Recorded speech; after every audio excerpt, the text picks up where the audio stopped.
Livre para todos os públicos.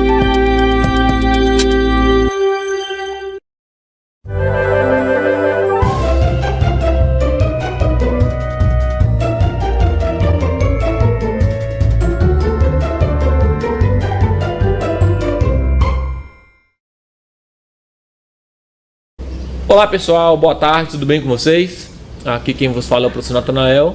E aí vocês já sabem, né, que estamos já no segundo período. Essa é a nossa segunda aula sobre exercícios de expressões algébricas, né? Na aula passada eu gravei uma aula sobre expressões algébricas que vale tanto para o oitavo quanto para o nono ano. Então, quero deixar aqui meu pedido que vocês se esforcem, prestem atenção na aula, tirem dúvidas com os professores de vocês na escola ou até comigo mesmo, tá? Se você não pôde assistir essa aula aqui na TV, nós temos o nosso canal no YouTube, você pode estar recorrendo a essa outra possibilidade. Então vamos lá, acompanhe comigo a apresentação da aula no quadro. Vamos lá. Pessoal, então vamos aqui para a apresentação da nossa aula. Então, a aula de hoje, né, matemática, né? Professor Mestre Natanael Barreto. E as séries para o qual destinada essa aula é para o oitavo e para o nono ano, como temos aqui. Tudo bem? E o conteúdo da aula de hoje vai ser apenas uma resolução sobre expressões algébricas, como tem aqui, como estou circulando. Nós vamos aproveitar e resolver alguns exercícios sobre expressões algébricas e dar algumas ideias de como montar algumas expressões algébricas em alguns problemas, tá? Esse aqui é um projeto escola, em minha casa, um projeto de vidas, um projeto da CEMED de Rosário, né? E feita essa apresentação da nossa aula, vamos aqui para a primeira questão. Tudo bem? Então, aqui na primeira questão, pessoal, diz o seguinte: se Pedro tem X anos, qual expressão determina o triplo da sua idade daqui a 6 anos? Então, vamos fazer primeiro uma ideia com números, tá? Para depois a gente generalizar para uma expressão numérica. Primeiramente, suponhamos que Pedro tenha hoje 5 anos, né? Em vez de X. Daqui a 6 anos, ele terá quantos anos? Ele terá a idade dele, 5, mais o tempo que passou, que é 6, não é isso? Ou seja, a idade dele será essa daqui, ó, 5 mais 6, né? Aí ele quer o triplo dessa idade aqui, né? Porque ele diz o seguinte, ó, se Pedro tem X anos, qual expressão determina o triplo da sua idade daqui a 6 anos? Ou seja, ele não quer o triplo da idade dele hoje, só daqui a 6 anos. Ou seja, o triplo dessa idade será 3 vezes essa idade aqui, né?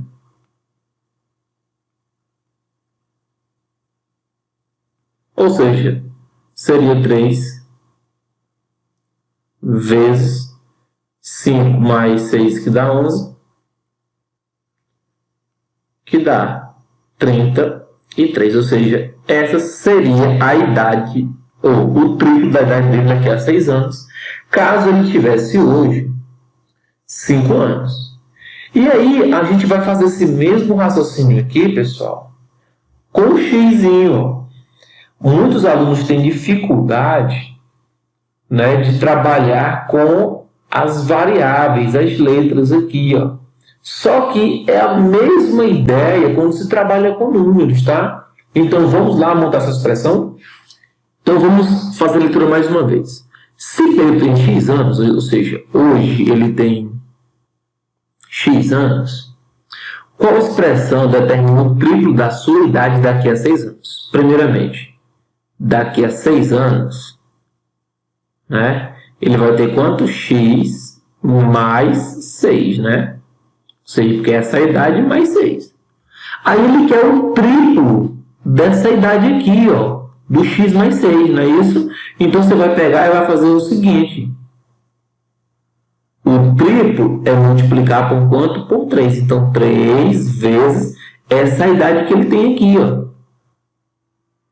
X mais 6. Ou seja, o triplo da idade que ele vai ter daqui a 6 anos é essa daqui, ó.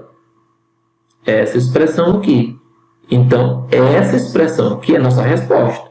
Então, a nossa alternativa aqui é a letra B de bola, tá, pessoal? Lembrando, esse 3, né, que está juntinho aqui do parênteses, aqui significa um símbolo de multiplicação, tá? Todas as vezes que eu tenho um número, né, junto com um parênteses, ou um número junto com uma letra, como por exemplo aqui na letra C, ó, isso aí é um símbolo de multiplicação, tá bom? Então, a nossa resposta é essa. Uma outra questão, pessoal, olha, essa expressão aqui, triplo, isso aqui significa multiplicando por 3. Dobro, multiplicando por 2. Quádruplo, multiplicando por 4. E assim sucessivamente. Por exemplo, se eu tivesse a metade de um número, metade é dividir por 2. A terça parte é dividir o quê? O número por 3. A quarta parte é dividir o número por quem? Por 4. E assim vai. Tá bom? Essas expressõezinhas são expressões que a gente tem que se acostumar, porque na nossa vida aí, estudantil, a gente vai precisar muito dessas ideias na resolução de problemas. Então, vamos aqui para a questão de número 2. Vamos trabalhar aqui mais algumas ideias. Então, vamos lá. Sabendo que a soma de 3 números consecutivos é igual a 18, escreva a expressão algébrica correspondente e calcule o primeiro número da sequência. Primeiramente, o que são números consecutivos? Pessoal, são números que vêm logo um após o outro, né? Uma unidade após o outro. Vamos pegar aqui alguns exemplos. Por exemplo, os números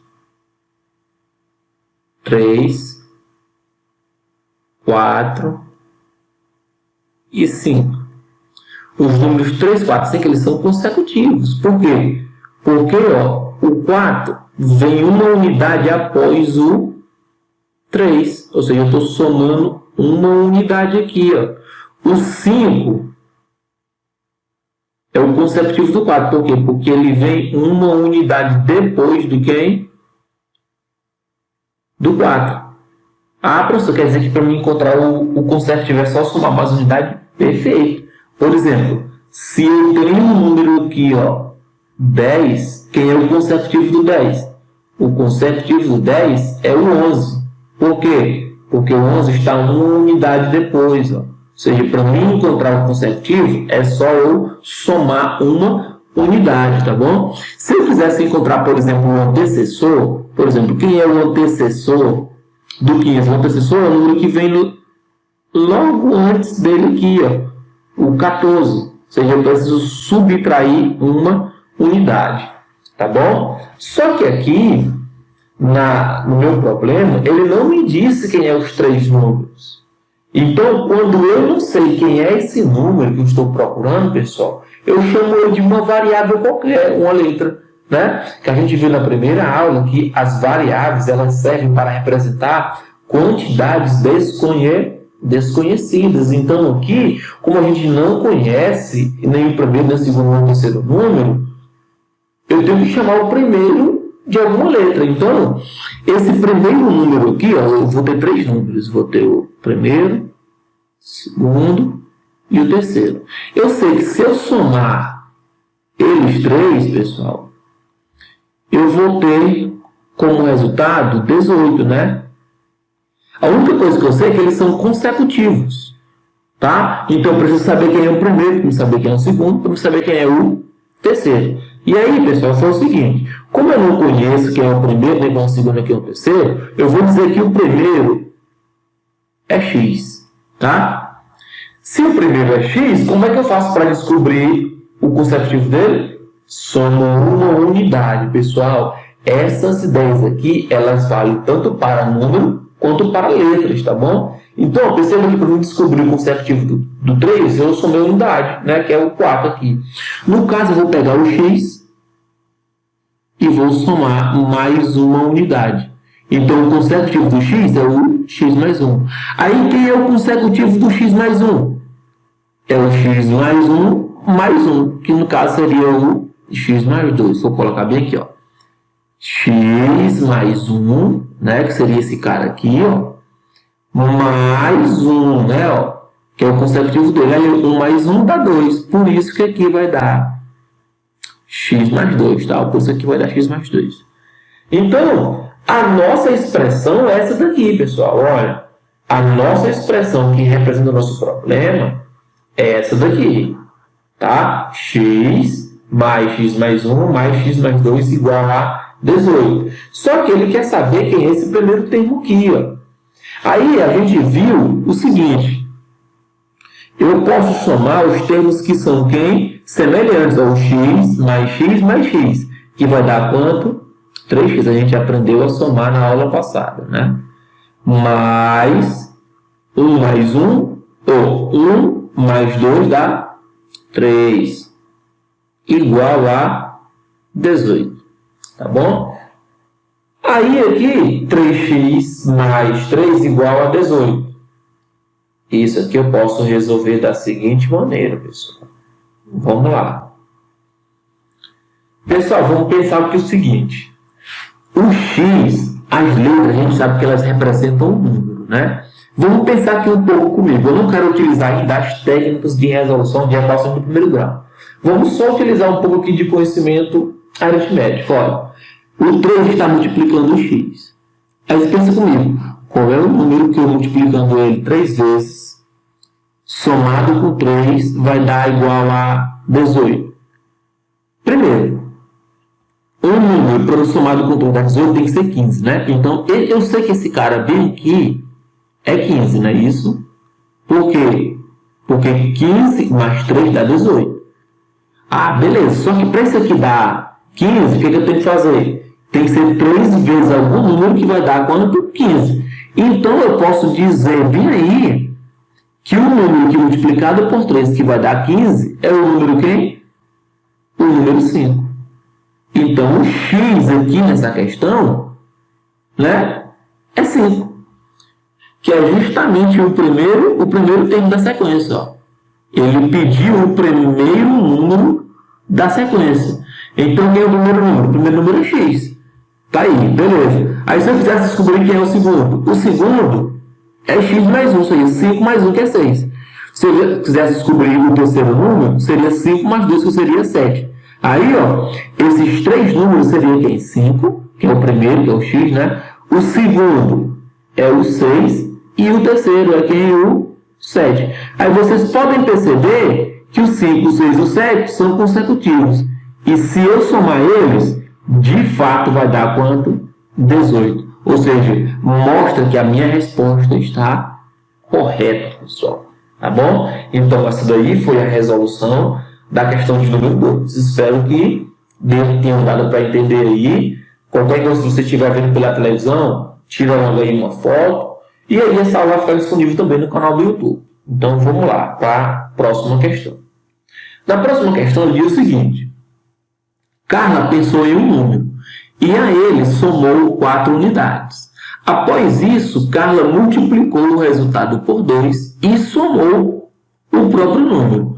Qual a expressão que Carla montou? Então, pessoal, primeira coisa. Carla pensou em quê? Em um número. Como eu não sei quem é esse número, pessoal, então eu tenho que chamar ele de uma letra qualquer. Então, quem é essa letra qualquer que eu vou chamar? Eu vou chamar ela de Y, tá? Essa letra que eu vou chamar ela de Y. Então, vou dizer que essa letra aí que ela pensou, ou que esse número que ela pensou, eu chamo ele de Y. Aí, o que foi que ela fez? A esse número, ela somou 4 unidades. Ou seja, ela pensou no número e a ele somou 4 unidades. Então, mais 4. Para aí. Deixa eu colocar essa letra aqui mais, um pouco melhor, né? Um pouco mais bonito. Eu vou chamar isso aqui de, essa letra de A. Fica mais bonito. Então, vou chamar esse número de A. Aí, a ele somou quantos? Somou 4. Beleza. Após isso, né, Carlos multiplicou o resultado por 2, ou seja, ela duplicou esse valor, ou seja, esse valor aqui, ela multiplicou por quanto? Por 2.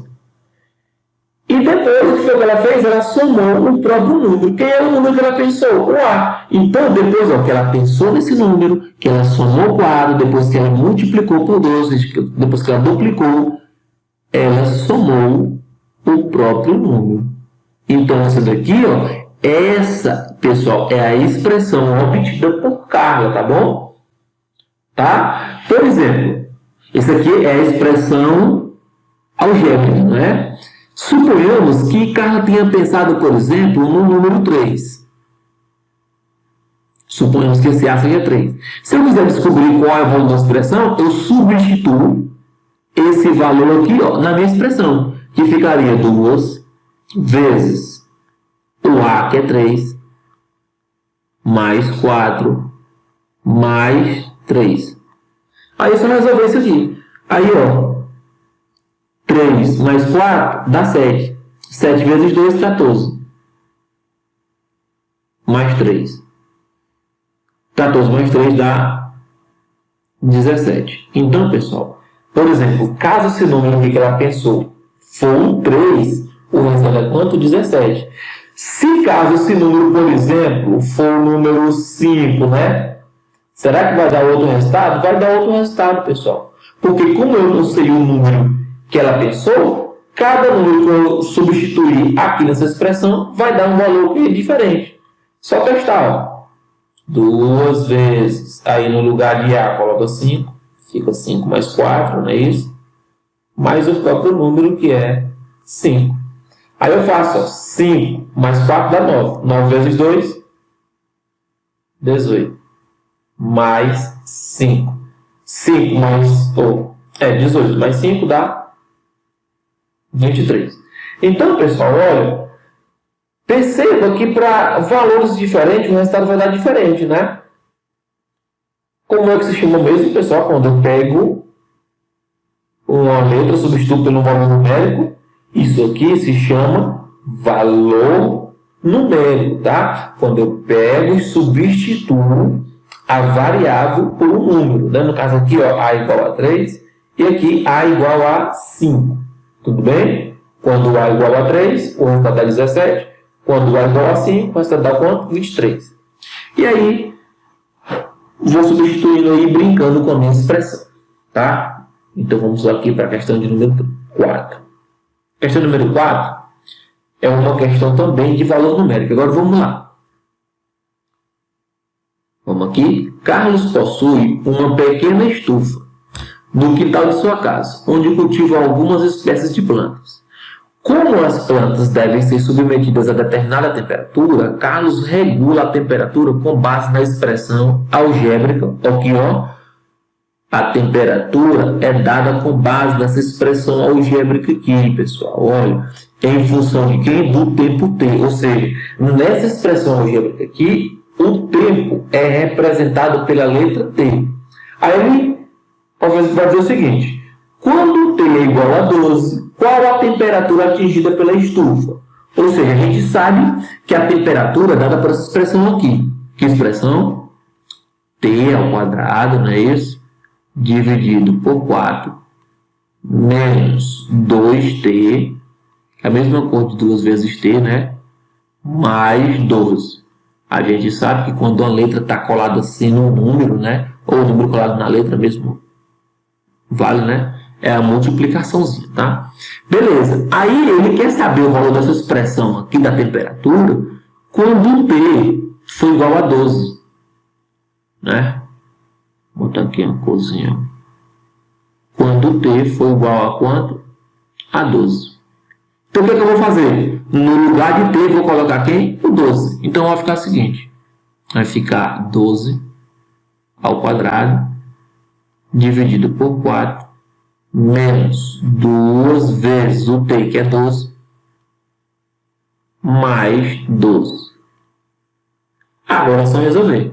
O que é que eu vou fazer aqui? 12 ao quadrado, pessoal, é 12 vezes 12, que dá 144. Dividido por 4, menos 12 vezes 2 vezes 12, que dá 24, mais 12. 144 dividido por 4, se a gente dividir aí, vai dar 36, menos 24, mais 12. Aí eu pego 36 menos 24 dá 12. 12 mais 12, 24. Então, a temperatura aí é de 24 graus Celsius. Então, a nossa alternativa aí, pessoal, ó, é a letra B. B de bola. Tudo bem? Tranquilo, pessoal? Então, essa daí é uma questão de valor numérico. A temperatura dada por uma expressão algébrica, não é isso? Aí, quando T igual a 12, então eu tenho que a minha temperatura aqui está valendo quanto? 24. Então, espero que tenha entendido. Vamos aqui para a quinta questão. Então, pessoal, vamos lá. Escreva uma expressão algébrica para calcular o perímetro da figura abaixo e determine o resultado para x igual a 2 e para y igual a 4. Aí temos aqui nosso retângulozinho. Primeira coisa, pessoal, o que é perímetro? Perímetro, pessoal, é a soma dos lados de quem? De um polígono. Por exemplo, se eu tenho aqui ó, um triângulo e os lados dele são 2, 5 e 8, qual vai ser o perímetro dessa figura? O perímetro dessa figura aqui vai ser 15, né? Porque é só somar 2 mais 8 que dá 10, mais 5 que dá 15. Então, o perímetro aí dessa figura desse triângulo seria quem? 15. Aqui, então, para me formar o perímetro é só somar quem? Todos os lados. Mas, primeira coisa, se aqui é 2x, do outro lado também vai ser quanto? 2x, né? Porque é um retângulo. Se aqui é 3y, então aqui também vai ser quanto? 3y. Então, para me formar o perímetro aqui, pessoal, é só somar 2x mais 3y mais 2x mais 3y. Ou seja, ó, 2x mais 3y mais 2x mais 3y. Aqui, pessoal, tem como eu simplificar ainda, né? Ou seja, eu reduzir essa expressão aqui. Por quê? Porque eu posso somar os termos que são semelhantes. Lembra? Posso somar esse com esse, por quê? Porque eles têm um x aqui, ó, partes literais iguais. Então, eu posso somar 2x mais 2x, que dá 4x. Mas eu posso somar ainda, pessoal, que eu vou colocar de azul. Eu posso somar esse cara aqui com esse cara aqui, ó. Tá? Por quê? Porque eles têm a mesma parte literal, ou seja, eles têm a mesma variável. Então, somando aqui, 3y mais 3y dá 6y. Então, essa daqui é a minha expressão algébrica para o quê? Para o perímetro. Só que ele pediu, além dessa expressão algébrica que vai determinar o perímetro desse retângulo, ele pede para a gente determinar também, pessoal, o resultado desse perímetro para x igual a 2 e para y igual a 4. Vou dar aqui de cor. Então, vamos descobrir o valor do perímetro quando o x for 2 e o y 4. Então, fica aqui 4 vezes 2, né, porque o x é 2, mais 6 vezes o y, como o y é 4. Está aqui. Então, o perímetro, 4 vezes 2 dá 8, mais 6 vezes 4 dá 24. Então, o perímetro aí vai dar quanto, pessoal? 8 mais 24, 30 e 32. Então, o perímetro desse retângulo, quando x é igual a 2 e y igual a 4, é 30 e 32.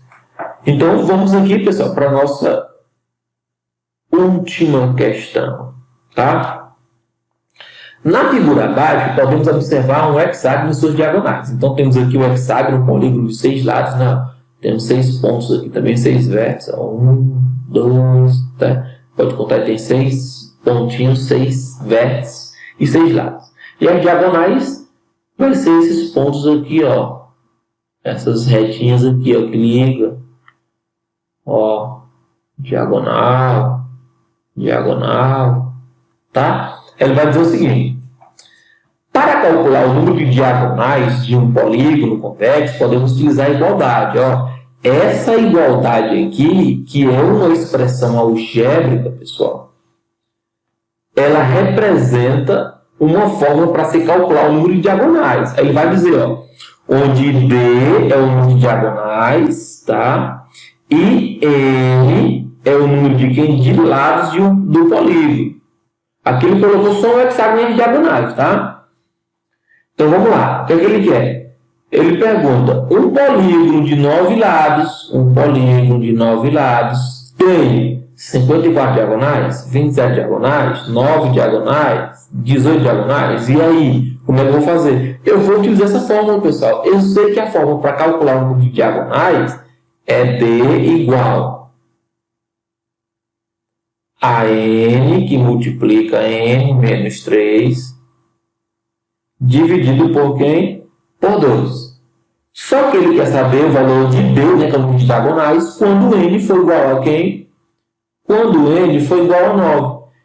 Pessoal, que tópico é esse? Isso aqui é o quê? Calcular o valor numérico, ou seja, quando eu vou substituir a letra por um número, isso se chama valor quem? Numérico. Aí, quando eu substituir no lugar de N o 9, eu vou encontrar o D, que é o número de diagonais. Então, vamos lá. Fica 9 vezes N menos 3 dividido por 2. Então, D é igual a 9 menos 3 dá 6. Aí fica 9 vezes 6 dividido por 2. Aí 9 vezes 6, pessoal. 9 vezes 6 dá 54 dividido por 2. Então o D aqui, então o Dzinho vai ser 54 dividido por 2, que dá 27. Como 27 é o número de diagonais, é justamente isso que nós temos aqui. Então, nós temos como gabarito aí a letra B, B de bola. Então, pessoal, finalizamos aqui mais uma aula, tá bom? Espero que vocês tenham gostado. E a mesma dica, seguem focados nos estudos, façam os exercícios relacionados ao tema de cada aula e até a próxima aula.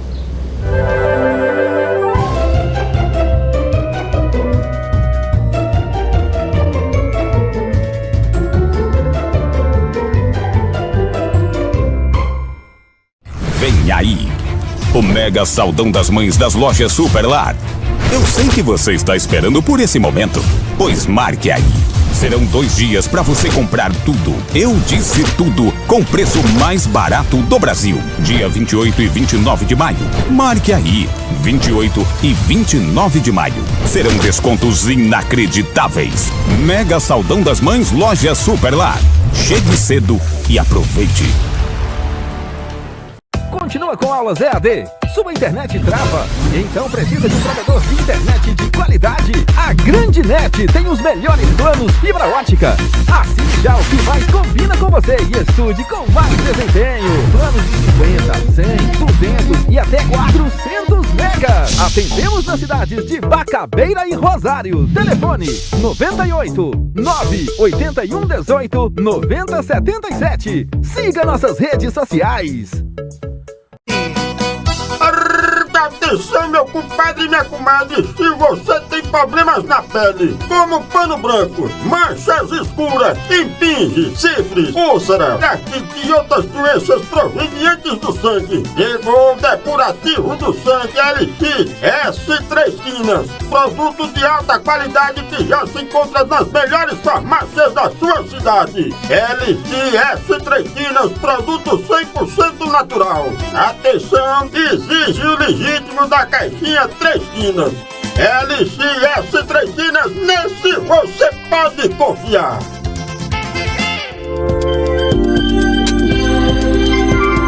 Livre para todos os públicos.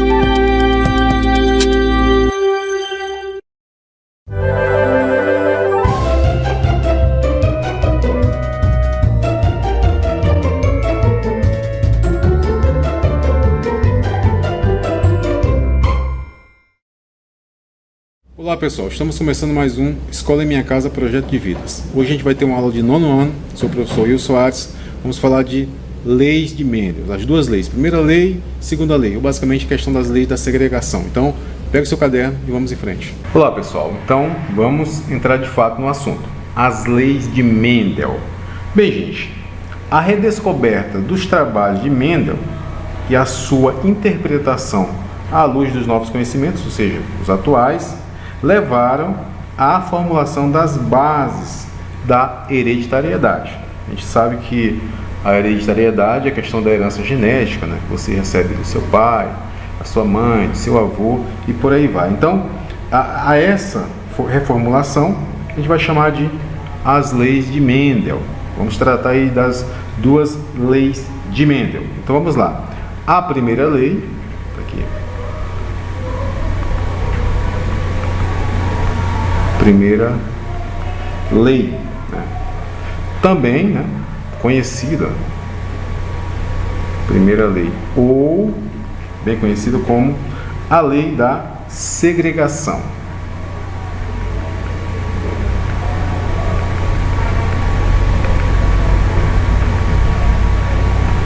Segregação.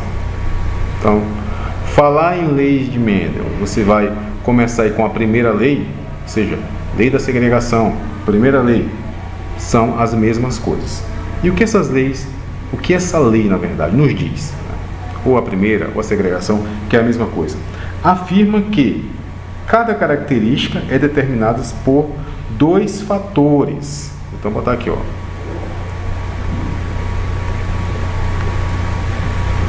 Cada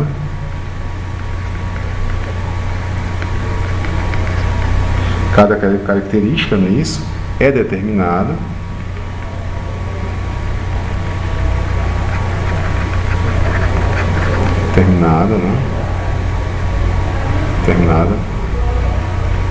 por dois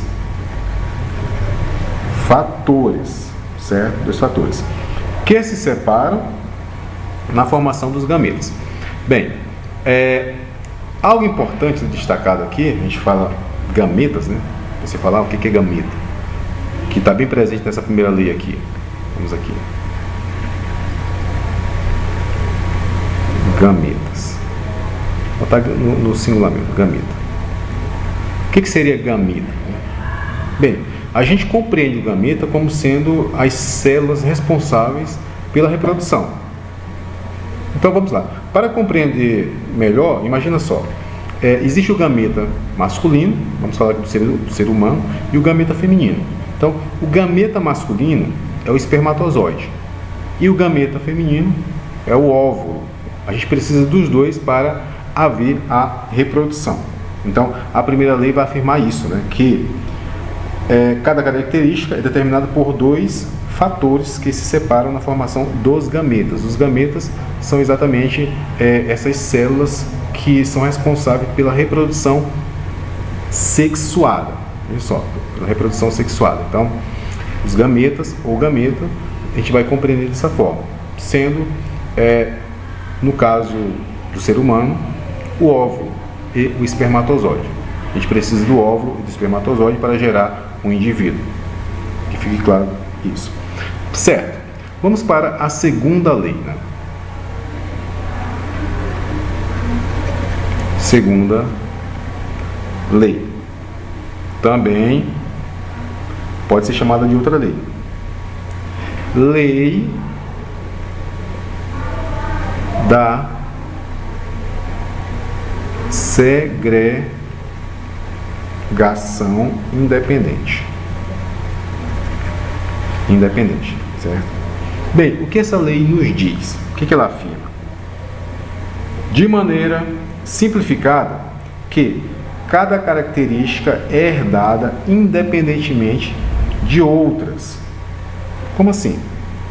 Olha, atualmente sabemos que essa lei se aplica apenas a genes localizados em pares diferentes de cromossomos homólogos. Então a gente viu numa aula anterior aí a questão o que são os cromossomos homólogos e por aí vai. Então, a segunda lei de Mendel é usada para analisar duas ou mais características de uma vez, certo? Apenas de uma vez só você já analisa essas características. Além de estudar isoladamente diversas características fenotípicas, ou seja, que tem a ver com o visual, né? Ou seja, a gente dá a ideia de fenótipo, né? A gente viu essa aí também no aula anterior, o que são o genótipo e o fenótipo. No caso aqui, Mendel está falando do fenotípico, ou fenotípicas, das ervilhas, ou da ervilha, né? Que foi aí o objeto de estudo do Mendel, para chegar a essas conclusões. Bem, Mendel estudou também a transmissão combinada de duas ou mais características, certo? Então, fica bem evidente a gente retornar a essas afirmações, ou seja, lá desde da entrada na construção do trabalho de Mendel, que foi justamente o objeto dele que foi utilizado, foi a questão hereditária, utilizando as ervilhas, certo, pessoal? Então, em um de seus experimentos, ou seja, em um dos experimentos de Mendel, né, por exemplo, foram consideradas simultaneamente a cor da semente, que pode ser amarela ou verde. Então a gente vai lembrar das cores aí que Mendel utilizou, amarelo e o verde, né? Vou colocar aqui para a gente estar mais próximo mesmo, né? Certo? O amarelo, tá? Vou colocar aqui o verde. Então, são as duas cores aí fundamentais na análise de Mendel. E também textura, né? A textura da casca da semente, que também foi analisada. Pode ser lisa ou rugosa. Então, você observa que tem alguns detalhes que Mendel está levando em consideração. Questão da cor, questão de ser lisa, questão de ser rugosa. Então, Mendel fez essas análises, essas comparações, aí durante bastante tempo. Então, o que diferenciou Mendel dos outros pesquisadores, dos outros cientistas, foi a questão de ser algo bem organizado. Então, Mendel fez muitas anotações. Mendel ele tratou a pesquisa de forma mais aprofundada, de forma mais detalhada, uma observação mais fina, uma observação mais cirúrgica, diríamos assim. Esse é o grande diferencial de Mendel, para que Mendel possa ter chegado, né, a ser considerado aí o grande nome, né, é considerado o grande nome aí da questão da genética, a questão da hereditariedade, porque até então tinha-se muita história, muitas suposições, teorias, mas nada comprovado. Mendel foi lá e fez a comprovação e demonstrou isso, né? A gente já falou isso em uma outra aula também, eu sempre volto a isso, mas é que quando Mendel descobriu essas leis, né, quando Mendel chegou a essas conclusões, o que acontece? Mendel ele foi colocar isso a público, né? Foi passar para o público em uma reunião, em um congresso, e tinham muitas pessoas lá para assistir a apresentação de Mendel. Quando Mendel chega com as evidências, com os cálculos, as pessoas começaram a se desanimar, porque elas esperavam mais algo comercial, algo financeiro. Imaginava, Mendel descobriu uma forma de reproduzir a ervilha mais rápido, de reproduzir as melhores ervilhas, que isso hoje é possível, né? Claro, mas na época Mendel não era o objetivo principal, mas sim analisar a questão hereditária, a questão de passagem de material genético de um indivíduo para outro, ou seja, a questão do genitor, da prole. Então você ia passando de um para o outro nessa questão direta. Então o que Mendel tratou foi exatamente essa posição, foi colocado dessa forma, colocando um ponto inicial sendo os genitores e a prole. E na prole encontraria ali fatores, né, que teriam sido passados dos genitores. Então, basicamente, falando em formato geral, dessa forma que a gente foi analisar. Certo? Então, essas duas leis, elas vêm para fundamentar esse conhecimento, né? Então, você observa que no momento, observe só, no momento, vamos nos ater à primeira lei. Embora a gente destacou aí a segunda, né? Bastante coisa da segunda, falamos da primeira lá inicialmente de forma bem restrita, apenas destacando a questão dos gametas, que são as células aí responsáveis pela reprodução. Ou seja, no indivíduo masculino, o ser humano, nós temos aí o gameta masculino, o gameta feminino, que vai se juntar para gerar aí um indivíduo, certo? Certo. Então, a segregação dos fatores só foi compreendida quando o processo de meiose foi desenvolvido, né? Então, observe só, o processo de meiose aqui, deixa eu apagar aqui, tá, pessoal? Vamos aqui fazer um destaque aqui, né? Certo, então vamos lá. O que a gente acabou de falar. A segregação dos fatores só foi compreendida quando o processo de meiose foi desenvolvido, né? Vou colocar aqui.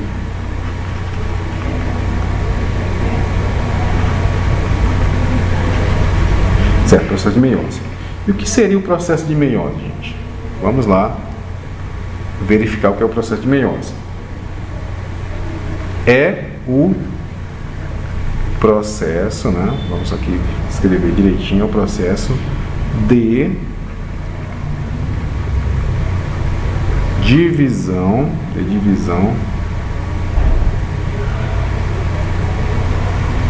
celular, pelo qual, né? Divisão celular, pelo qual são formados os gametas. A gente já falou aqui. Os gametas. Então, a meiose, né? A meiose é o processo de divisão celular pelo qual são formados os gametas. Gameta a gente já sabe o que é. Só relembrando, temos que fixar bem isso. Gameta é o que? Células responsáveis pela reprodução. Exemplo: espermatozoide, óvulo, no caso do ser humano. É possível haver reprodução só com um deles? Não. No caso da reprodução sexuada, a gente precisa de 2 genitores para isso. Certo? Então, no processo da meiose, ou seja, destacar aqui, da meiose, em um primeiro momento ocorre a duplicação dos cromossomos, os quais em seguida sofrem divisões consecutivas. Então vou imaginar aqui, vou tentar fazer um desenho aqui mais.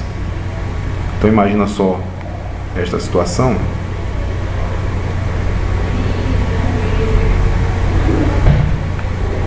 Nós temos aqui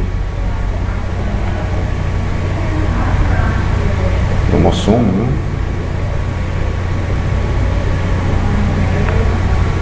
Vou tentar fazer assim, né?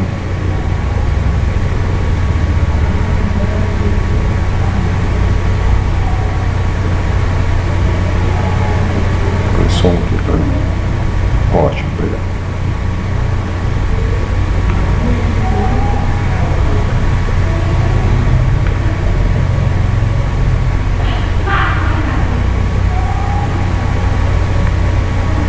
Nós temos aqui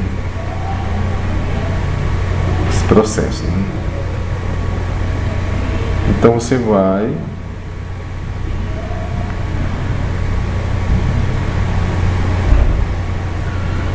vou concluir o desenho para a gente poder analisar melhor.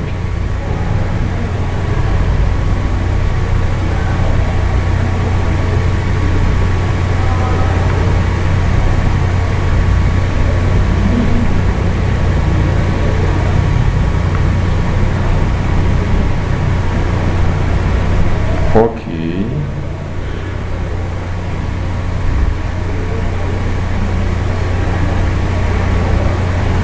Para a gente poder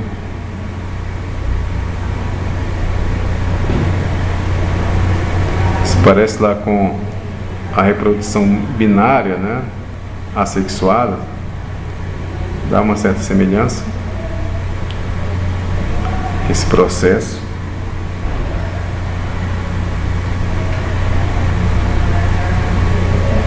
Divisão, ok, ótimo. Certo, então nós temos aqui essa duplicação de cromossomo, não é isso? Os quais em seguida vão sofrendo divisões consecutivas. Você tem aqui esse início, a interface de duplicação, né? A explicação. Aí aqui nós temos o primeiro processo de meiose, né? Bem aqui. Você vai ter aqui esse primeiro processo aqui de meiose, separação dos cromossomos homólogos. E você gera aqui duas células, aqui, ó, duas células filhas, né? Você tem duas células filhas formadas aqui, até chegar nas quatro. Vou botar aqui esse formato aqui, tá? Até chegar aqui nas 4 células filhas, ou seja, células com 4 cromossomos, que é o caso aqui que a gente viu observando esse processo. Então, quando você acompanha aqui, você verifica melhor. Nós temos aqui inicialmente 2N nessas aqui. Você vai ficar aqui com N e gera no final N. Então o desenho é apenas para a gente compreender a ideia principal do processo. Então, a meiose, né? A meiose que explica a formação de gametas, células com metade dos cromossomos em todas as espécies que se reproduzem de forma sexuada. Então, essa meiose é bem interessante e bem importante na questão da reprodução sexual. Observe só. Na espécie humana, ela é responsável pela formação dos espermatozoides e dos óvulos nas mulheres, espermatozoides nos homens, claro. Durante o processo de fecundação, com a união do núcleo, né, do espermatozoide com o núcleo do óvulo, número de 46 cromossomos. Então nós temos aqui 46 cromossomos, né? Bem, falando nisso, né, falando na questão da meiose, esse processo que vai fazer aí a questão da divisão celular, que vai formar os gametas, que os gametas são as células responsáveis aí pela reprodução celular. A gente destacou aí a questão da lei de Mendel, que trata exatamente dessa questão. Então, observem só que Mendel, né, foi bem mais a fundo do que uma questão simples de hereditariedade. Tanto que, quando isso foi colocado, volto a falar, quando isso foi colocado pela primeira vez de forma pública, né, que somente anos depois, na verdade, Mendel só foi reconhecido após a sua morte, só para vocês terem uma ideia, né, da complexidade desse volume de informações para a época. Ou seja, Mendel estava muito à frente do seu tempo, quando a gente fala em questões voltadas para o desenvolvimento, né, desenvolvimento do indivíduo, na questão de receber características herdadas, né, pelo genitor, aí de forma aí direta, como a gente está vendo, você vai passando isso e mais, né? Essas informações elas podem ficar guardadas aí por tempo no indivíduo, e você, por exemplo, tem uma característica que não tem no seu pai, mas tem no seu avô, que não tem na sua mãe, mas tem no seu avô, na sua avó, no caso no pai da mãe, no pai ou na mãe da sua mãe ou do seu pai, e até nos mais distantes. Então isso pode ocorrer, essa característica pode ficar, ela pode ir passando e não se expressar. Isso acontece, né? Ela pode não estar de forma expressiva no indivíduo. Certo? Então, tratando dessas leis, né, a gente está fazendo um apanhado nas duas leis de forma mais direcionada na compreensão, ou seja, na questão mais básica, na questão mais estrutural ali, para a gente poder finalizar, para a gente poder conseguir dar passos mais firmes, passos com mais qualidade, certo? Bem, é interessante, eu vou destacar para vocês aqui, que o grande nome dessa aula, são no caso as leis, né, as duas leis de Mendel, mas o grande nome aqui vai ser a meiose, né, pessoal? A meiose. Observe que a meiose é um processo aí fundamental na reprodução humana. Por quê? Nós humanos, nós participamos da reprodução sexuada. E na reprodução sexuada humana, a meiose tem um papel aí fundamental. Um papel que vai se destacar de forma mais avançada. Então, na nossa próxima aula, a gente vai dar continuidade nesse processo e verificar também a questão das características herdadas. Então, é uma continuidade das duas leis, analisando as características herdadas. Então, peço que vocês releiam o material, releiam o livro, tentem aí fixar melhor a questão dos cromossomos, o que são os gametas, o que é a meiose de fato, porque isso faz muita diferença na compreensão das leis de Mendel, ou seja, questão da segregação, ainda que seja independente. Tudo bem para vocês? Então, muito obrigado e até a nossa próxima aula.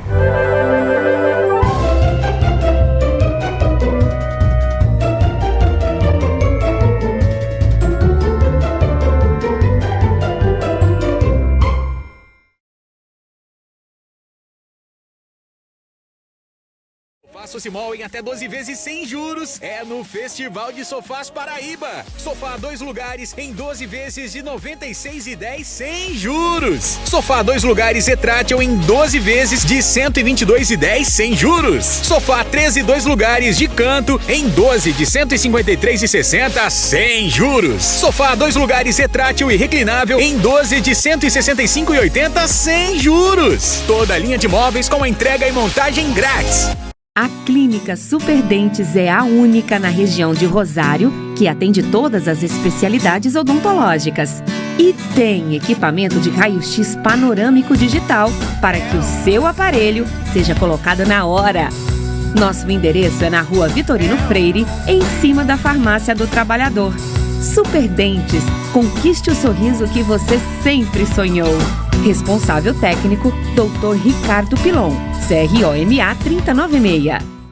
A Farmácias Farbrais, preocupada com a sua saúde, traz para você medicamento com os melhores preços da cidade. De 3 quinas, somente R$ 24,99. Fluconazol, 1 comprimido, somente R$ 2,99. Paracetamol gotas, somente R$ 2,99. Dipirona em gotas, 10 ml, R$ 2,50. Cetobeta, somente R$ 12,99. E ainda, você encontra na Farbrais toda a linha de perfumaria com desconto de 8%. Aceitamos todos os cartões de crédito. Também aceitamos o auxílio emergencial. Pensou em medicamentos éticos, genéricos ou similares? Venha para Farmácias Farbras, por Rua Heráclito Nina, próximo ao terminal rodoviário, e na Avenida Tiradentes, em frente ao retorno. Farmácias Farbras, sua saúde em primeiro lugar.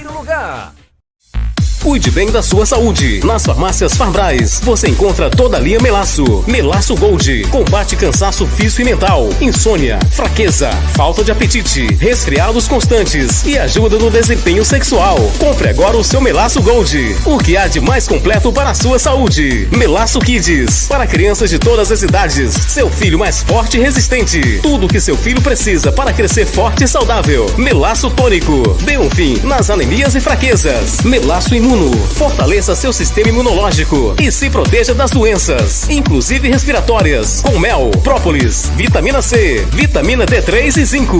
Você encontra toda a linha Melaço nas Farmácias Farbrais. Tá todo mundo comentando na cidade da nova loja.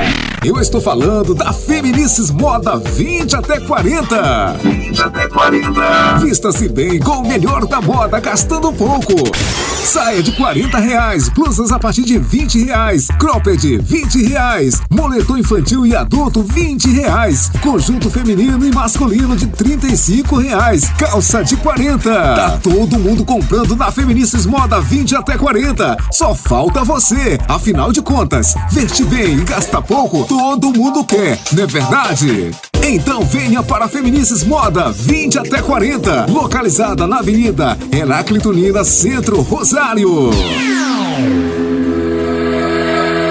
Já pensou R$6.000 no seu bolso? Pagando apenas R$2, você pode ganhar R$6.000 no bilhetinho Molim Molim. Nunca foi tão fácil ganhar dinheiro. Compre já o seu bilhetinho Molim Molim. Sorteio domingo, às 11 horas da manhã. Transmissão pelas emissoras de TV e rádios da sua cidade. Essa semana tem R$6.000 pra você no bilhetinho Molim Molim. Compre já o seu e boa sorte. Molim Molim, a sua sorte está aqui. Black Móveis Paraíba, em até 12 vezes sem juros. Aproveite as facilidades Black Paraíba. Painel a partir de 39 mensais. Cozinha completa com balcão a partir de 129 mensais. Condições especiais Black. Guarda-roupa 10 portas e 4 gavetas a partir de 99 mensais. Toda linha de móveis com entrega e montagem grátis. Black Móveis Paraíba, em até 12 vezes sem juros. A Pax Funerária Nossa Senhora do Rosário oferece à sociedade um trabalho de qualidade e excelência com os melhores preços, em planos para toda a família. Planos popular com mensalidade de R$30, plano luxo com mensalidade de R$40, plano super luxo com mensalidade de R$50. E ainda temos o plano Golden especial com mensalidades de R$100 mensais. E se você for nosso cliente e estiver em atraso, venha negociar seu débito com até 50% de desconto. Promoção válida para cliente com mais de 4 anos em atraso. Na aquisição do seu plano ou no pagamento de suas prestações, você concorre a muitos prêmios. Venha nos visitar. Rua Heraclito Nina, número 2948. Contatos pelo fone 3345-2601 ou 98738-7062. Funerária é a Pax Nossa Senhora do Rosário. Qualidade e excelência. Eu perdi a minha mãe para o Covid-19. Eu perdi a minha irmã. Eu perdi meu esposo e perdi meu filho, Marcos Felipe, de 23 anos. Minha mãe faleceu com 65 anos, cheia de vida, de sonhos. Naquele caixão foi toda a minha alegria, toda a minha graça, toda a minha vontade de viver. É muita dor você perder o marido num dia e o filho no outro. Não esperem estar vivendo isso aqui que eu tô vivendo. Eu digo pra você que é jovem, cuide da sua vida, use a máscara, o álcool em gel. Fique em casa, mantenha o distanciamento social. Peço que se conscientizem, porque essa doença, ela destrói a vida da gente. Molim Molim. Com a edição dupla chance do Molim Molim, você tem 20 chances de ganhar. São 9 prêmios de R$1.000. E no 10º prêmio tem uma moto CG 160 Fan 0 km. Tem 20 chances de ganhar. Sorteio domingo, às 11 horas da manhã. Transmissão pelas emissoras de TV e rádios da sua cidade. Adquirindo o seu certificado de contribuição voluntária por apenas R$5, você estará contribuindo com as entidades beneficiadas. Molim Molim, a sua sorte está aqui. Fabinho, eu já falei pra você não brincar de bola dentro de casa, menino. Mãe, please, fala com a Diniz. Garanta o melhor presente para quem você mais ama. Promoção de Dia das Mães nas Óticas Diniz. Ganhe 50% de desconto na compra da segunda armação. Venha tranquilo. Seguimos todos os protocolos para um atendimento seguro. Óticas Diniz. No bairro, na cidade e em todo o país. A Prefeitura Municipal de Bacabeira, em parceria com o projeto Visão para Todos, convida toda a população de Bacabeira e entorno para participar do mutirão de consulta de vista oftalmológica. O médico estará nos dias 5 e 6 de junho, sábado e domingo, das 8 às 4 horas da tarde, no Hospital e Maternidade, na Ilha Gonçalo, na Avenida Humberto de Campos, centro, ao lado do IEMA, Estrada de Zé Pedro. Será realizada uma avaliação completa, triagem, acuidade visual, refração ocular, fundo de olho e encaminhamento. Leve sua identidade e cartão do SUS. Mutirão de consulta de vista oftalmológica com médico gratuito, aberto para toda a população, sem nenhum custo, nos dias 5 e 6 de junho, sábado e domingo, das 8 às 4 horas da tarde, no Hospital e Maternidade, na Ilha Gonçalo. Apoio Prefeitura Municipal de Bacabeira e Secretaria Municipal de Saúde. né? Então senta que lá vem promoção. Todos os produtos da loja Ponto Quente com até 30% de desconto. Eu falei 30% de desconto. Quer fazer sua mãe feliz? Então dê aquele presentão que se encaixa no sonho dela. Temos camas, mesas, cabeceiras, fogões, armários, bicicletas, guarda-roupas e muito mais. E o preço é todo especial. E tem mais facilidade. Sua compra em até 12 vezes no cartão. Eu falei 12 vezes no cartão. Loja Ponto Quente, na Rua Coronel Augusto Rocha, no centro de Rosário. Fone 98462-9322. Ponto Quente, a loja da mãe da gente. Livre para todos os públicos.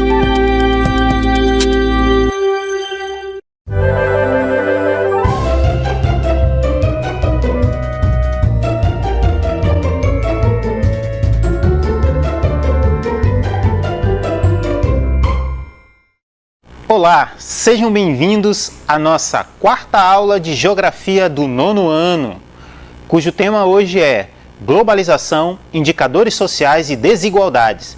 E eu sou o professor especialista Diogo Rogério Martins Ferreira. Bem-vindos! Para a nossa quarta aula de Geografia do 9º ano, eu trouxe aquele nosso velho conhecido, para trazer mais uma mensagem para vocês. Pessoal, na nossa sociedade de hoje, o estudo é fundamental.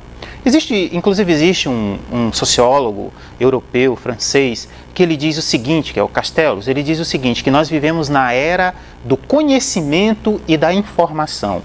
O que ele quer dizer com isso? Ele quer dizer que cada vez mais, devido ao desenvolvimento científico e tecnológico, as pessoas têm que assumir a educação como um processo contínuo.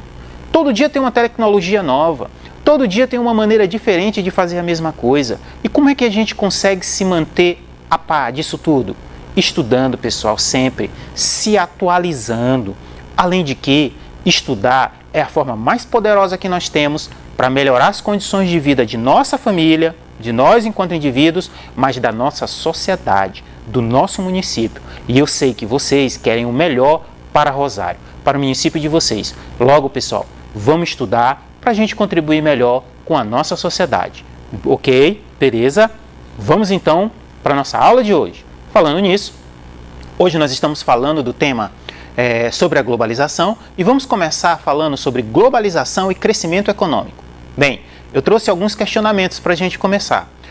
Qual a diferença entre crescimento e desenvolvimento? Será que o uso é o mesmo? Querem dizer a mesma coisa quando alguém fala em crescimento ou desenvolvimento? Quais são os indicadores sociais de desenvolvimento? Como que a gente pode mensurar, saber, por exemplo, se o Brasil está crescendo ou se o Brasil está se desenvolvendo? Como é feito esse cálculo? Bem, essas são as duas questões que nós vamos começar a tratar a partir de agora. Primeiro vamos falar sobre globalização e crescimento econômico. No contexto da globalização, o que a gente quer dizer quando fala em crescimento econômico? Por que eu estou falando isso, pessoal? Porque os cientistas da economia são os economistas. É quem faz uma faculdade de nível superior chamada de ciências econômicas, né? E aí você tem que terminar o fundamental, passar para o médio. No médio você tem que fazer, a prova e cursar uma universidade, uma faculdade de ensino superior. E aí você pode fazer um curso de ciências econômicas. Coisa linda, maravilhosa, gosto muito. Então, os economistas, eles dizem o seguinte: existe uma diferença muito grande entre crescimento econômico e desenvolvimento econômico. Vamos começar a falar sobre crescimento econômico na globalização. O que é o crescimento econômico? Crescimento econômico é um conceito quantitativo. Ele mede quantidade, que consiste... O que é o crescimento econômico? Consiste no aumento da capacidade produtiva de uma nação. Ou seja, o crescimento envolve uma elevação no nível de atividade econômica de um lugar, quando se avalia todos os setores produtivos que fazem parte daquela economia. Vamos falar devagarzinho sobre tudo isso?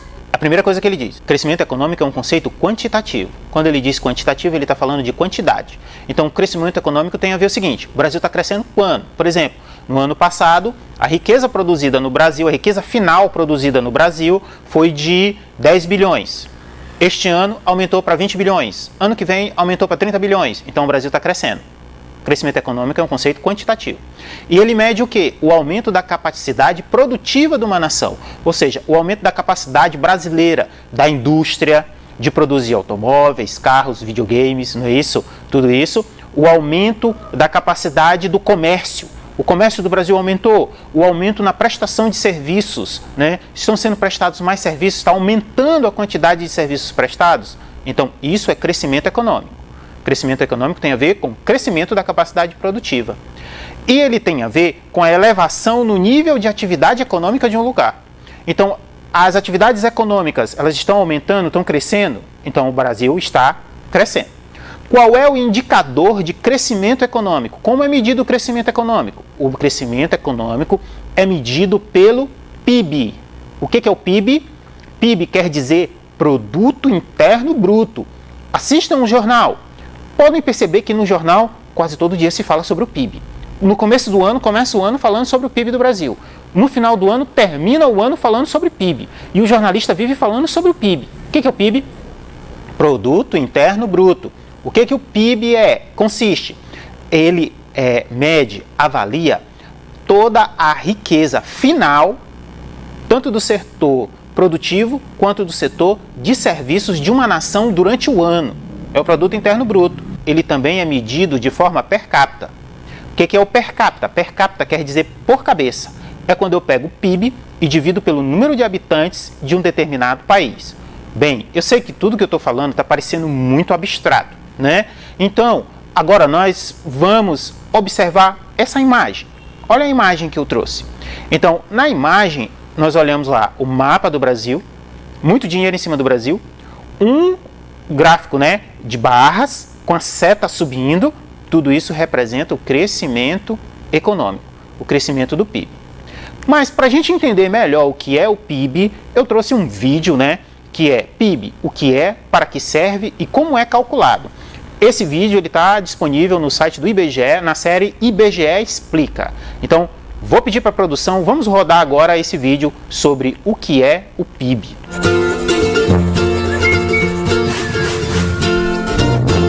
Olá, sejam bem-vindos ao IBGE Explica. Hoje falaremos sobre um popstar, o PIB, Produto Interno Bruto.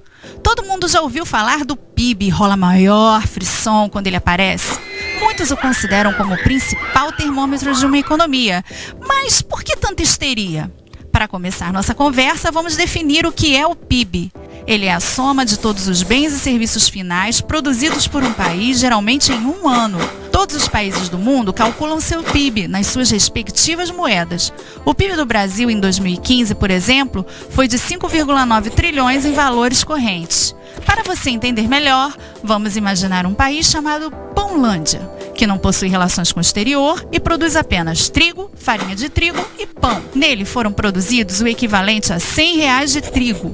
Todos os R$100 de trigo foram usados para produzir R$200 de farinha de trigo, que por sua vez foram todos usados para produzir o equivalente a R$300 de pão. O PIB de Pãolândia é, portanto, de R$300. Talvez você esteja se perguntando, mas e os valores relativos ao trigo e à farinha? Como vimos na definição do PIB, o que entra no cálculo são os bens e serviços finais. O termo finais é para não cairmos no erro da dupla contagem. Afinal de contas, o vendedor do produto final, o pão, pagou pela farinha que comprou. Sua renda não é de 300, mas sim de R$100. E é isso o que ele vai guardar em seu cofrinho. Analisemos de outra forma. Vamos supor que um cliente compre todo o pão do padeiro por R$300. Desses 300, o padeiro gastou R$200 na compra da farinha de trigo. O produtor de farinha, por sua vez, pagou R$100 ao produtor de trigo. Se supormos que para a produção do trigo não há insumos, os R$100 se tornam a renda do próprio produtor. Somando a renda dos três elos, temos 100 mais 100 mais 100, que é igual aos 300, o mesmo valor equivalente ao da venda total do pão. Os bens e serviços finais que compõem o PIB são medidos ao preço em que chegam ao consumidor. Dessa forma, levam em consideração também os impostos sobre os produtos comercializados. No exemplo anterior, caso houvesse um governo que cobrasse um imposto de R$10 sobre a venda do pão naquele período, o PIB seria então de R$300 mais R$10 igual a R$310? Bom, tendo tudo isso em vista, podemos dizer que o PIB é o total da riqueza existente no país, certo? Errado! Não podemos! Esse é um equívoco muito comum, pois dá a sensação de que o PIB seria um estoque de valor que existe na economia, como uma espécie de tesouro nacional. Mas, na realidade, o PIB é um indicador de fluxo de novos bens e serviços finais produzidos durante um período. Então, se, por exemplo, um mago muito poderoso usa um feitiço que congela todo um país por um ano, o PIB desse país nesse ano será nulo. Para o cálculo do PIB são utilizados diversos dados, alguns produzidos pelo IBGE e outros de fontes externas. É como se cada pesquisa ou fonte de informação utilizada fosse uma peça de um quebra-cabeça que, quando encaixadas, formam o PIB. Senhoras e senhores, com vocês, o PIB! Não é à toa que ele é considerado um popstar. Sua apresentação leva a plateia de economistas, políticos, empresários, entre outros, à loucura. A partir de sua performance, podemos fazer um show de análises, como traçar a evolução do PIB no tempo, comparando seu desempenho ano a ano, fazer comparações internacionais do tamanho das economias dos diversos países, analisar o PIB per capita, divisão do PIB pelo número de habitantes. Esse resultado mede quanto do PIB caberia a cada indivíduo de um país se todos recebessem partes iguais. Realmente, o PIB dá o que falar. Contudo, ele é apenas um indicador, uma espécie de indicador síntese de uma economia.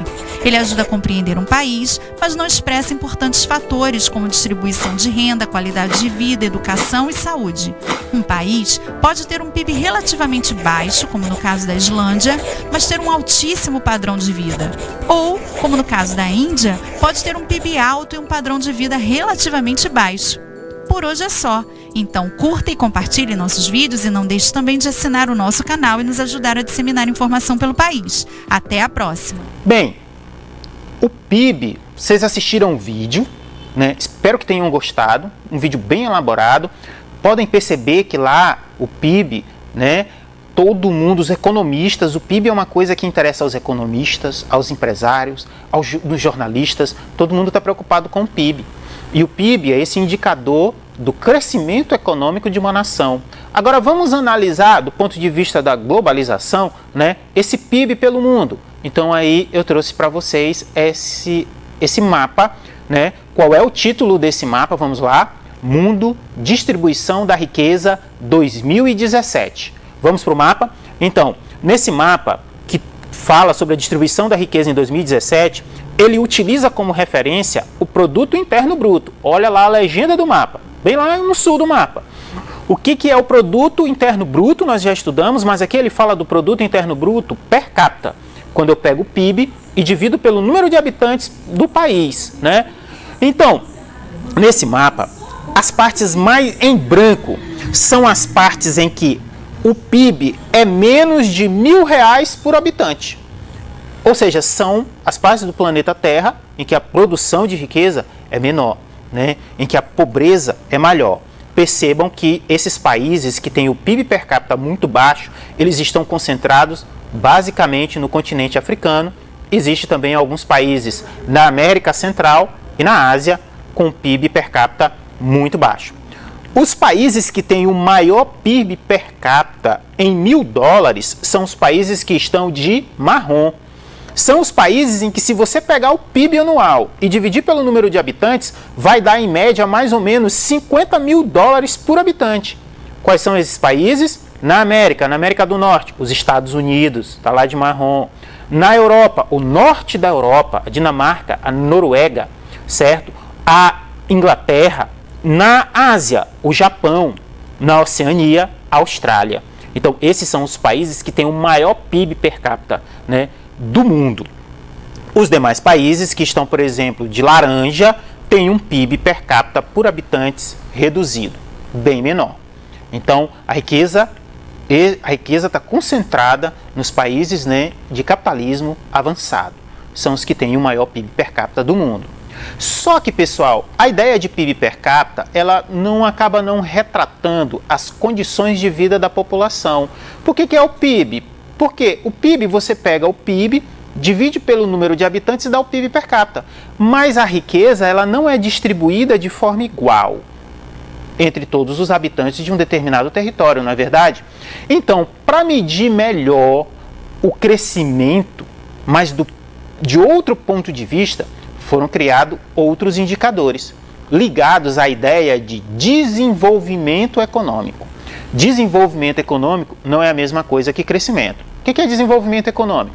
Desenvolvimento econômico é crescimento econômico acompanhado pela melhoria do padrão de vida da população e por alterações fundamentais na estrutura de sua economia.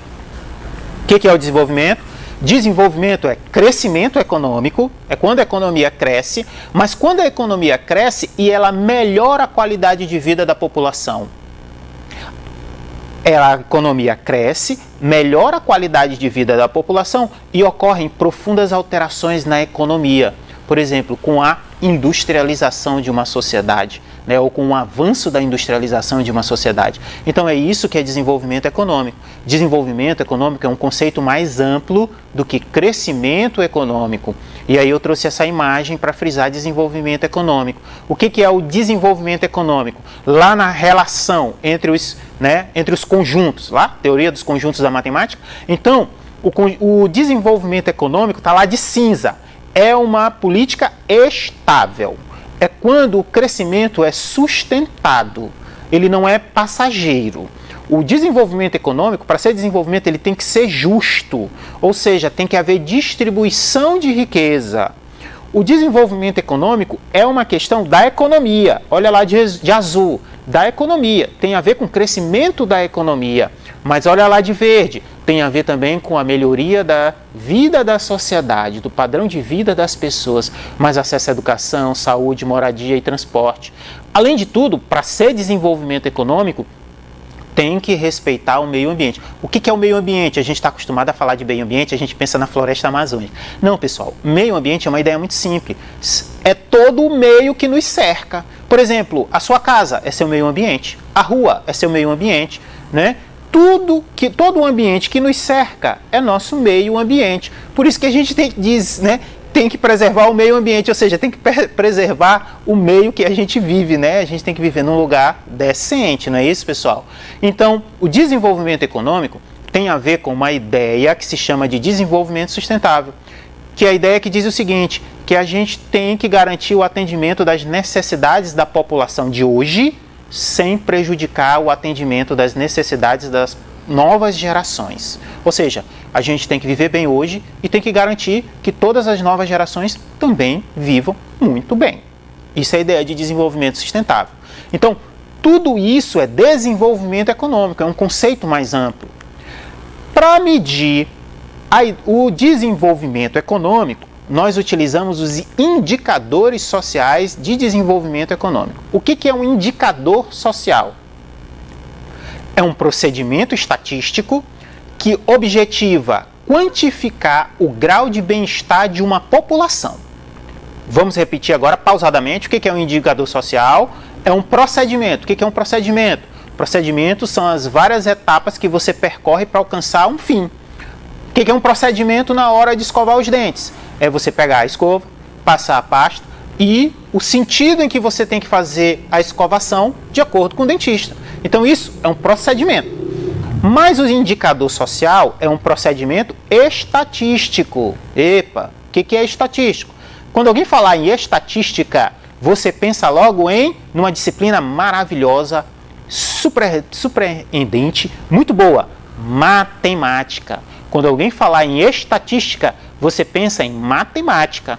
A estatística é quando, por exemplo, você pega informações sobre a população brasileira de forma sistemática para acompanhar a evolução da população brasileira. Você pega o total da população nos últimos 10 anos e aí você calcula se a população está aumentando ou se a população está diminuindo. Isso é estatística. Está ligado à ideia de probabilidade e à matemática. Então, o indicador social é um procedimento estatístico. E qual é o objetivo dele? Quantificar o bem-estar de uma população. Saber se a população está vivendo bem ou não.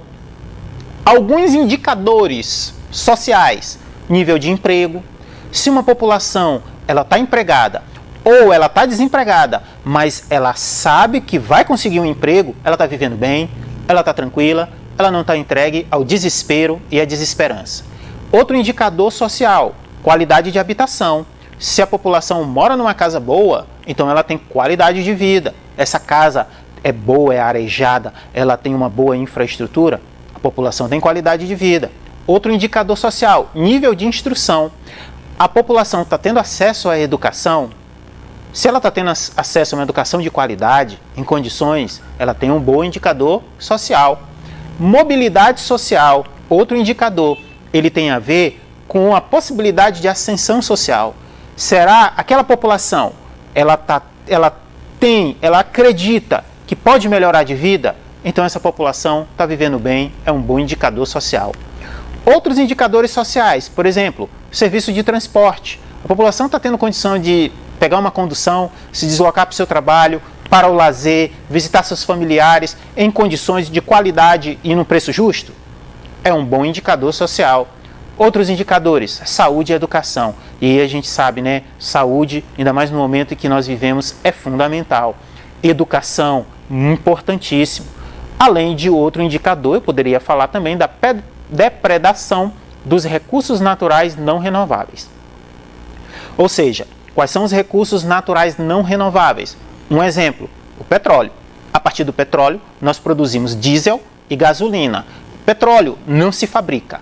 Petróleo é extraído da natureza. Quando ele acabar na natureza, acabou o petróleo. Não tem como fabricar petróleo. Então, uma sociedade que preserva os seus recursos naturais e o que utiliza de forma consciente, ela com certeza oferece boas condições de vida para a sua população.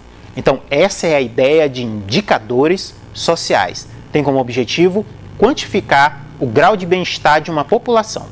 Um indicador muito importante que a gente tem que falar, que está lá no livro didático de vocês e é utilizado no mundo todo nesse período de globalização, é o Índice de Desenvolvimento Humano. Toda hora ele aparece no jornal. Ele é o preferido dos indicadores, não é isso? O Índice de Desenvolvimento Humano, o que é o desenvolvimento humano? O desenvolvimento humano é um conceito criado pelo Painel das Nações Unidas para o Desenvolvimento e ele diz o seguinte: é um processo de ampliação das escolhas das pessoas para que elas tenham capacidades e oportunidades para serem aquilo que desejam ser. O que é desenvolvimento humano? É um processo de oportunização para a população. Não é isso? É um processo de investir na população para que ela tenha capacidade de ser o que quiser, de se dedicar à atividade econômica que lhe realizar, que lhes fizer feliz. Essa é a ideia do desenvolvimento humano, para que as pessoas sejam o que elas quiserem ser. E aí eu trouxe essa imagem para frisar o rapaz lá com a roupa de formatura dele, né, com a cabeça cheia de ideias. Se ele quer ser um cientista na química, ele vai ser. Se ele quiser ser um engenheiro, ele vai ser. Se ele quiser trabalhar com a limpeza pública, ele vai trabalhar com a limpeza pública. Se ele quiser ir para a construção, ele vai para a construção. Ou seja, desenvolvimento humano é o compromisso de garantir condições para que a população alcance seus objetivos, suas necessidades. Não é isso? De ser o que quiser ser. Um índice de desenvolvimento humano é o IDH. O que é o IDH? O IDH é uma medida resumida do progresso a longo prazo em 3 dimensões básicas do desenvolvimento humano: renda, educação e saúde. Parou bem aqui? Vamos ver agora pausadamente o que é o IDH. É uma medida resumida, reúne só 3 indicadores para medir a longo prazo 3 dimensões da vida da população: renda, money, educação e saúde. O IDH pretende ser uma medida geral e sintética que, apesar de ampliar a perspectiva sobre o desenvolvimento humano, não abrange nem esgota todos os aspectos de desenvolvimento. É uma medida geral, certo? Ela não esgota toda a ideia do desenvolvimento. Ela não mede a felicidade de uma população, que eu acredito que é o objetivo de todos nós, né? Sermos felizes. O IDH, ele trabalha com 3 indicadores, ele acompanha a evolução de 3 elementos da vida de todos os países no mundo. Saúde, o acesso à saúde, aí eu trago a imagem aqui para vocês, coração batendo firme, forte, não é isso? Outro elemento que o IDH avalia, educação, ou a menina com a cara no livro lá, ela não tira nem a cara, estou tentando enxergar o rosto dela, mas eu não consigo, ela está com a cara no livro dela lá na imagem. E o outro indicador, renda, porque se a população não tem renda, como é que ela vai conseguir atender suas necessidades? Então o IDH, ele avalia esses 3 elementos. Para entender melhor o IDH, eu trouxe também um vídeo muito interessante, elaborado pelos Serviços Marketing, que está disponível no YouTube nesse endereço. E o nome do vídeo é Você sabe o que é desenvolvimento humano? Vamos rodar o vídeo aí? Vai lá, produção, roda o vídeo. Você sabe o que é desenvolvimento humano? Desenvolvimento humano é o processo de ampliação das liberdades das pessoas, para que elas possam escolher ser e viver como desejam. A perspectiva do crescimento econômico vê o bem-estar de uma sociedade apenas pelos recursos ou pela renda que ela pode gerar. Já o desenvolvimento humano coloca no centro da discussão as pessoas. Assim, para que as pessoas possam viver como desejam, elas precisam ter capacidades e oportunidades adequadas para fazer suas escolhas.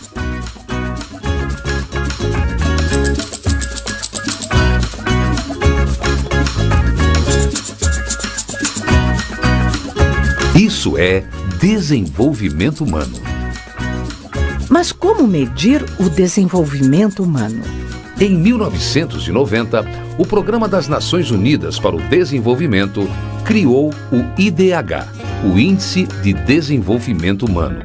O IDH resume em um único número 3 das dimensões mais importantes do desenvolvimento humano: a oportunidade de ter uma vida longa e saudável, acesso a conhecimento e um padrão de vida digno.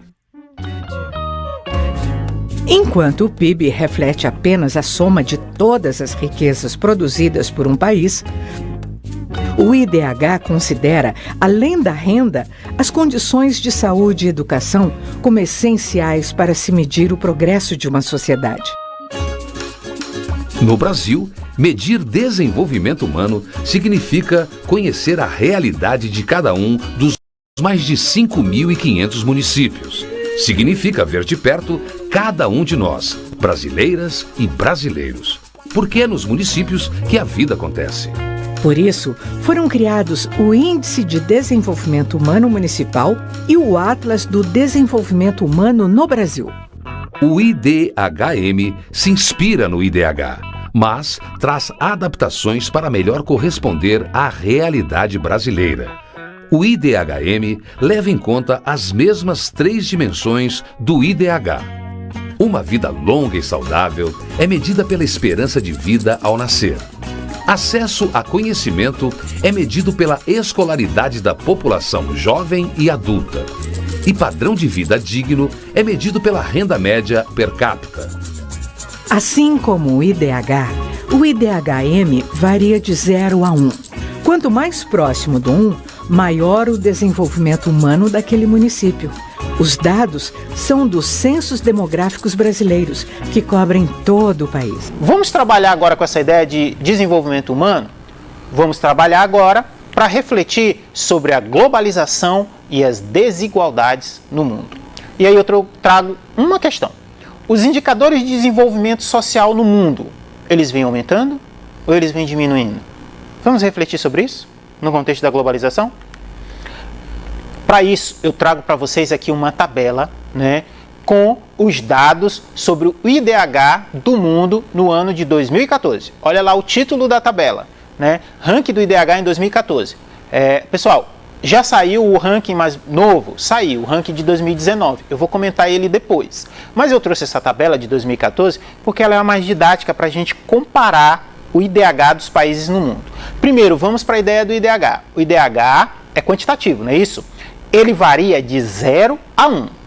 De 0 a 1 que varia o IDH. Né? Quanto mais próximo de 1, melhor a situação do país. Se um país tem um IDH 1, é porque ele está muito bem de educação, de saúde e de renda, o povo daquele país.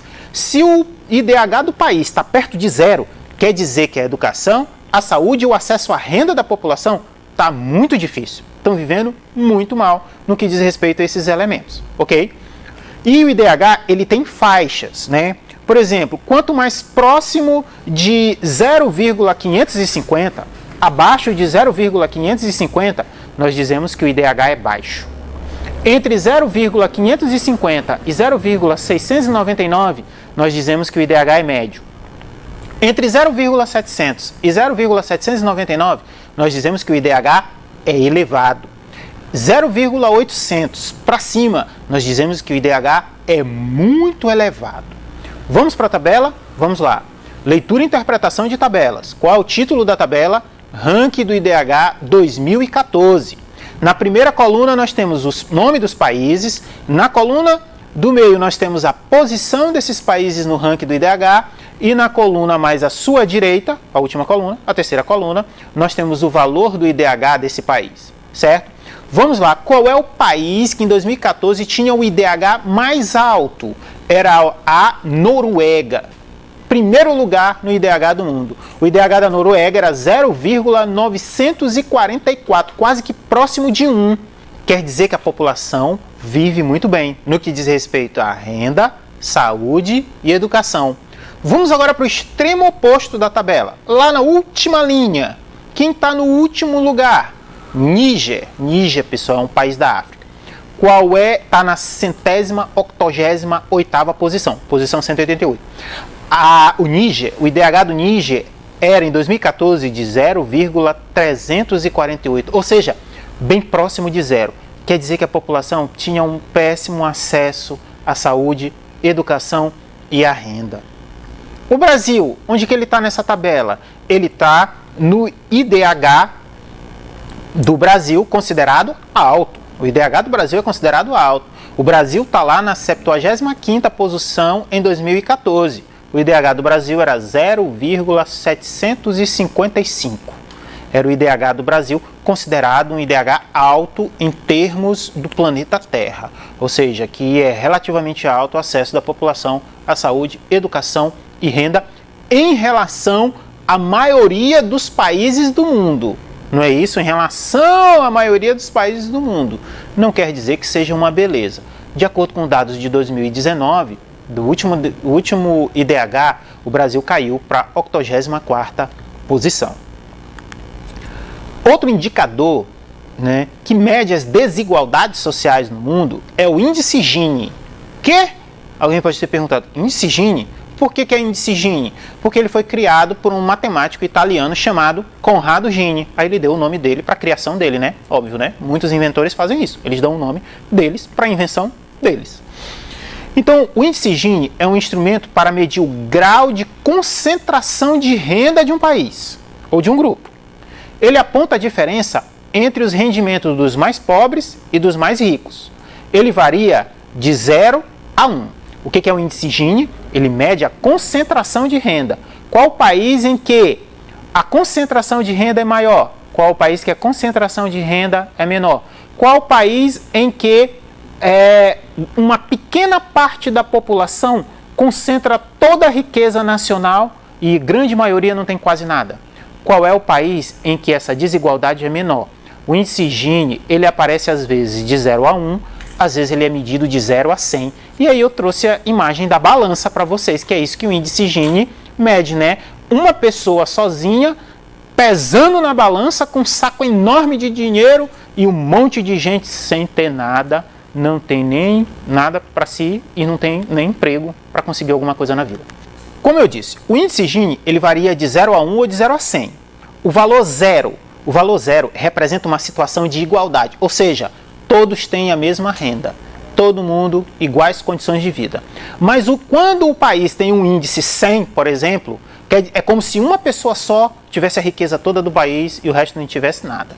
Para entender melhor isso, contextualizar, eu trago esse mapa. Vamos para o mapa. Qual é o tipo de mapa? Mundo, concentração de renda de 2010 a 2017. Qual é a legenda do mapa? Índice Gini. As partes em branco. As partes em branco é onde o índice Gini varia de 25 a 35, ou seja, é onde a desigualdade é menor. Há uma distribuição melhor de renda. Quem são esses países? Alguns países no norte da África, países predominantemente da Europa, que a desigualdade no mundo, no continente europeu, é bem menor, né? E aonde que a concentração é maior, de acordo com esse mapa? Em todos os países que estão de marrom. Olha lá de marrom. O que quer dizer? Quer dizer lá que o índice Gini é maior que 50. Quer dizer o seguinte, que uma pequena minoria da população concentra uma grande parte da renda e a grande maioria não tem nada. Quais são os países que têm a maior concentração de renda do mundo? Aqui no mapa, na América, Brasil, Colômbia. Na África, África do Sul. Esses são os países que concentram, né? Tem uma grande concentração de renda. Outro índice para medir as desigualdades no mundo é o índice de pobreza multidimensional, está aí no livro didático de vocês. E o que é o índice de pobreza multidimensional? Ele parte da ideia de que a pobreza envolve vários elementos. Ela envolve, primeiro, acesso à renda, pouco acesso à renda, envolve condições alimentares, a população que passa necessidades alimentares, é uma população que não tem acesso à saúde, não tem acesso à educação, péssimas condições de habitação, exclusão social, não tem acesso a bens sociais, à cultura, nutrição, problemas nutricionais e um grande índice de mortalidade infantil. Então, o índice de pobreza multidimensional, ele utiliza 10 indicadores para avaliar as condições de pobreza no mundo. E aí, para analisar isso, contextualizar, eu trago esse outro mapa para vocês. Vamos para o mapa, leitura e interpretação. Qual é o título do mapa? Mundo, Índice de Pobreza Multidimensional, 2005-2015. Qual é a legenda desse mapa? Na legenda desse mapa, as partes mais claras, né, em tom amarelo claro, lilás, são as partes em que o índice de pobreza multidimensional, ele não é significativo. Não existe pobreza. Nesses lugares a pobreza não é tão grave assim, é pouca. Quem são? Olha o que está de branco aí, de amarelo, né, aqui no mapa. É América do Norte, Estados Unidos, Canadá. Na Europa, parte dos países da Europa Ocidental. Né? No Norte, a Rússia, aquele grande país ali enorme, a Rússia. Aqui na Oceania, a Austrália. Então são lugares em que a pobreza ela não é tão grave. Todos os outros países que estão de cor, né, mais acentuada, principalmente esses que estão de marrom, são lugares onde a pobreza multidimensional é muito grande. Percebam, o lugar onde a pobreza multidimensional é bem maior é na África, onde está concentrada, né, grande parte da pobreza, mas em várias partes do mundo, no Brasil, na Ásia, também há muita pobreza. Para terminar nossa aula sobre desigualdades na globalização, eu trago um mapa da fome de 2017. Vamos lá para a leitura e interpretação do mapa. Qual é o título do mapa? Mundo, Mapa da Fome em 2017. Na legenda, o que nós temos na legenda? Prevalência da subnutrição entre a população em porcentagem. As partes do mapa que estão em amarelo claro, branco, amarelo, é onde a subnutrição é bem baixa. Né? Menos de 5% da população, né, de acordo com dados de 2017, é subnutrida. Quem são esses países? América do Norte, Estados Unidos, Canadá, México. Na América do Sul, Brasil, Argentina. A Europa, não é isso? A fome é menor na Europa, né? Bem menor, bem mais fraca. Na Rússia, no norte, né? Ali na Rússia, na Austrália. E quais são os países que concentram? No caso, grande parte da população passa fome no mundo. Estão concentrados basicamente na África, mas também tem representantes na América Latina e também na Ásia.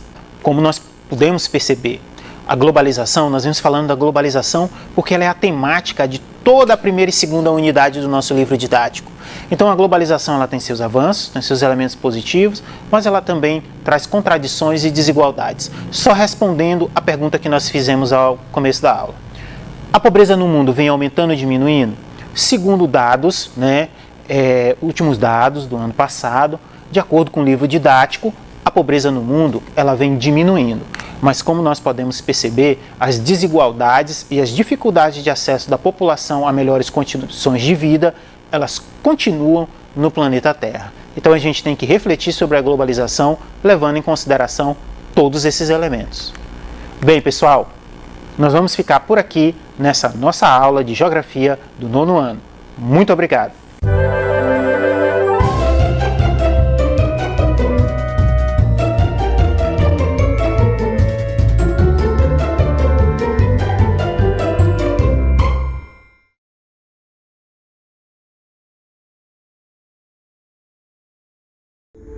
Oh.